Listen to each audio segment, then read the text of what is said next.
I met Emily when I was 28, just a regular guy working in finance, thinking I'd found the girl I'd settle down with. She was beautiful, smart, a little bitchy sometimes, but that's what I liked about her. We got married when I was 32. Life seemed perfect, or so I thought. We'd been together for years, and honestly, I'd never been suspicious. She was a little flaky, but I chalked it up to her being independent. We had a good life, or so I believed. Things started to feel off about 6 months ago. She became more distant, less interested in sex, and she'd get defensive whenever I asked what was wrong. I'd notice little things, her phone getting more private, her canceling plans suddenly, or her snapping at me when I asked about her day. I thought maybe she was stressed at work or just busy. Maybe I was overthinking it, but deep down I sensed something wasn't quite right. One night, I was supposed to fly out of town for my mom's funeral. It was a sudden trip, and I left feeling heavy but trying to hold it together. I kissed her goodbye, and she just shrugged, gave me a quick peck and said, "Don't forget to bring me back something pretty." I didn't think much about it at the time. I was too busy dealing with the funeral arrangements, crying in hotel rooms, and trying to hold my family together. But that trip would be the start of everything falling apart. When I came back, Emily acted weird. She greeted me with a smile that didn't quite reach her eyes. The house felt different, less warm, more cold. I noticed she was more secretive, hiding her phone more often, and the way she looked at me sometimes made my stomach turn. I tried to brush it off, telling myself I was paranoid, but then I saw it. I was rummaging through the attic, something I'd been meaning to do for weeks, when I found a box tucked behind some old furniture. Inside there were love letters, multiple letters, all from a guy named Jake. The handwriting was unmistakable. I felt a punch in my gut. How could she? I never imagined she'd cheat on me, especially not with my best friend Jake. I felt a strange mix of anger, betrayal, and disbelief. My mind raced. How long had this been going on? Was I just blind, or did she think she could hide it forever? The letters weren't just innocent flirtation. They were full of passion, promises, and naked desire. She called him baby, said she missed him and how she couldn't wait to see him again. The worst part, they kept these hidden in the attic, thinking I'd never find them. I felt my world crumbling. All the trust I'd built with her over the years was a lie. I couldn't even look at her the same way anymore. The woman I thought I knew was a cheat, a liar, and everything I believed about us was a facade. It was like waking up from a nightmare I couldn't escape from. After I found those letters, everything changed in an instant. I couldn't sleep that night. My mind kept replaying the moment I discovered the box, the words scrawled on the paper, her betrayal laid bare in my hands. I was furious, but mostly I felt sick, like I'd been punched in the chest and left gasping for air. How could she do this? How could she lie to my face for so long? I kept asking myself if I'd missed the signs, if I'd been blind, or maybe just too damn trusting. The next morning I confronted her. I sat her down at the kitchen table, my hands trembling as I held the letters up. "Emily, what the hell is this?" I demanded, voice unsteady but furious. She looked up at me, her face suddenly pale, then rolling her eyes as if I was overreacting. She tried to brush it off, saying, "Oh, those, just some stupid flirtation, it meant nothing. Jake is just a friend, it's nothing serious. You're overreacting." Her tone was dismissive, bitchy, even like I was the one blowing things out of proportion. I wasn't buying it. I pressed her harder, asking her how long this had been going on. She shrugged, smirking, saying, "Since forever, I guess. But it was just sex, it doesn't mean anything. You're being overdramatic. Maybe I needed some excitement. You've been so busy with work, probably neglecting me." Her words felt like punches. How could she say that? How could she call my feelings overdramatic when I was holding her love letters in my hand? She looked me directly in the eyes and lied through her teeth. "It was a mistake, just a one-time thing. I swear I love you. That guy was just some fling to make me feel alive. I didn't mean for it to happen again." Her voice dripped with false sincerity, but I could see right through her. The lies, the denial, it all came pouring out. I felt a mixture of rage and heartbreak. She was a bitch, cold, manipulative, and completely unrepentant. How could she sit there and lie to my face like that? That confrontation was the beginning of a long, painful, emotional roller coaster. I wanted to scream, cry, shake her. Instead, I just sat there, stunned, trying to process what I'd just learned. My mind kept circling back to those love letters, the secret stash in the attic. If she was willing to hide that from me, what else was she hiding? How long had she been cheating? Was it just sex or was there more? The trust I once had was shattered. And that's when I realized I had to decide what I was going to do next.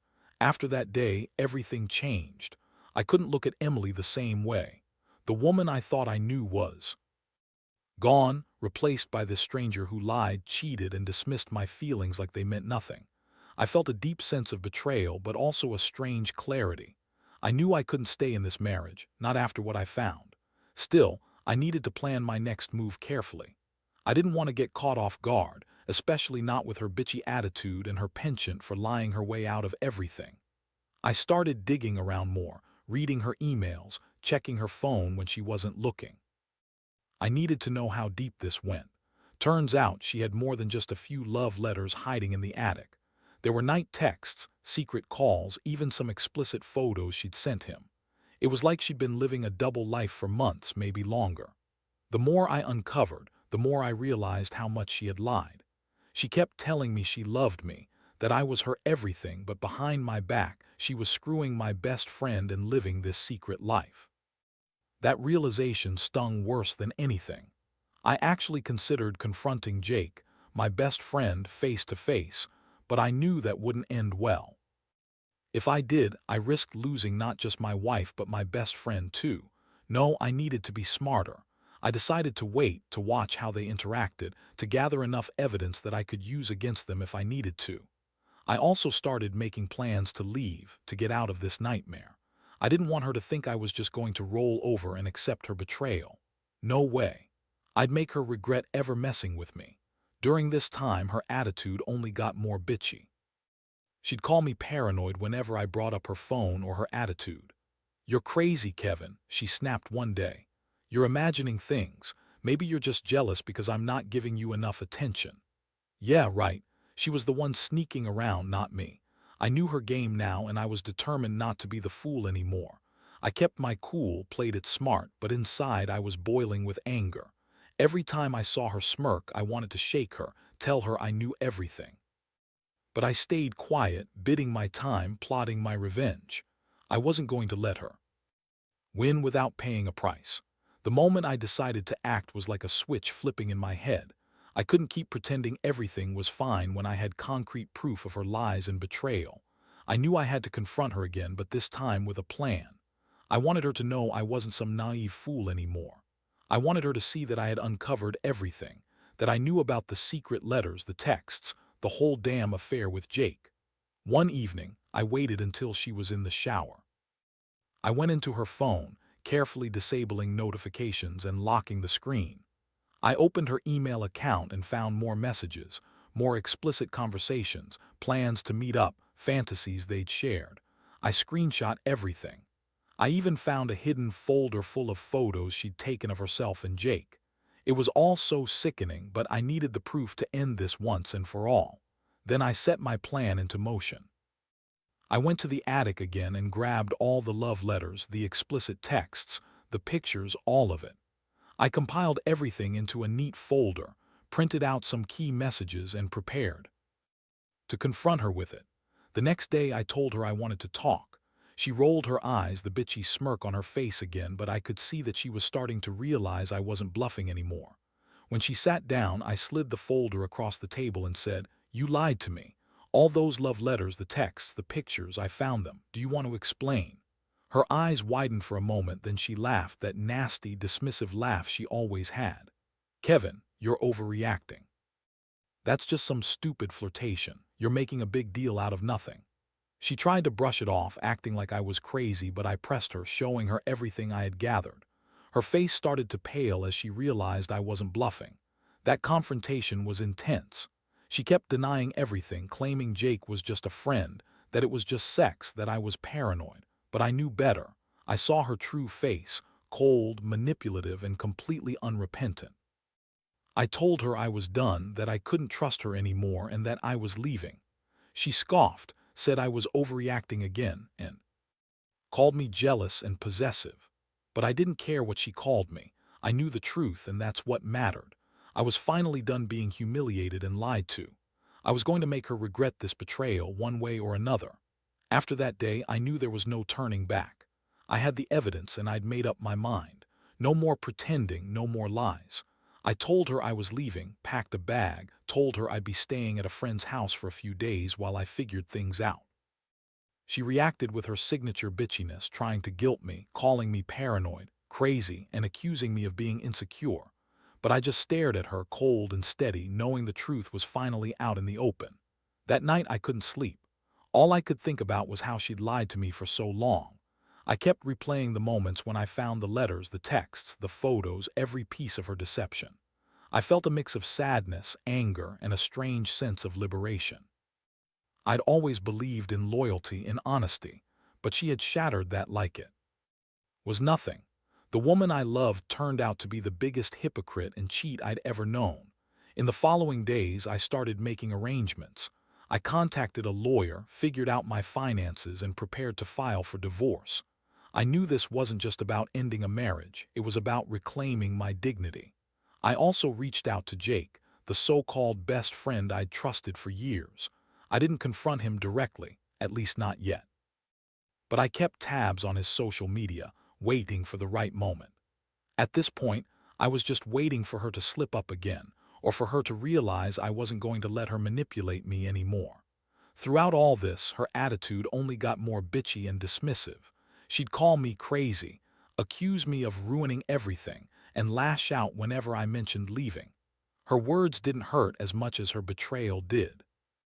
I'd been a fool, blinded by love, but now I saw her for what she really was, a liar and a user.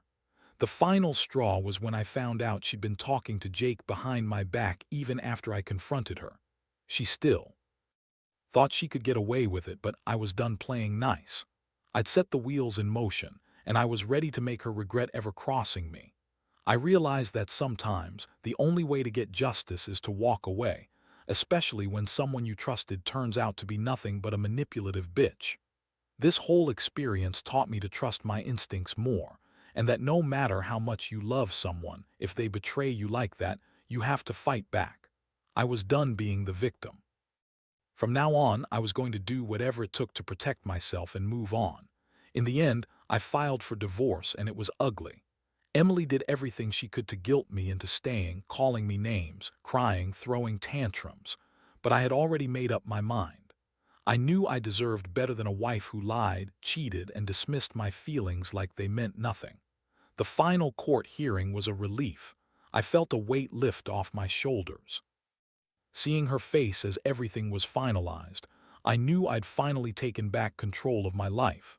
Looking back, I realized that this experience taught me a lot. I learned to trust my instincts more, to read between the lines, and to be cautious about who I let into my life. Emily was a bitch, manipulative, selfish, and unfaithful, but I'm stronger now. I've moved out, started rebuilding my life, and most importantly, I've learned not to ignore the red flags. If there's one thing I want to tell anyone going through something similar, it's this: trust yourself.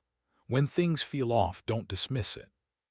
Confront, investigate, and don't let anyone manipulate you. If you find evidence of betrayal, don't ignore it or make excuses. Be brave enough to walk away. Sometimes, that's the only way to truly be free. Life's not about clinging to what's broken. It's about knowing your worth and having the guts to walk away when someone doesn't deserve you. Emily thought she could keep her secrets forever, but I proved her wrong. Now I'm rebuilding, stronger and more cautious, but finally at peace.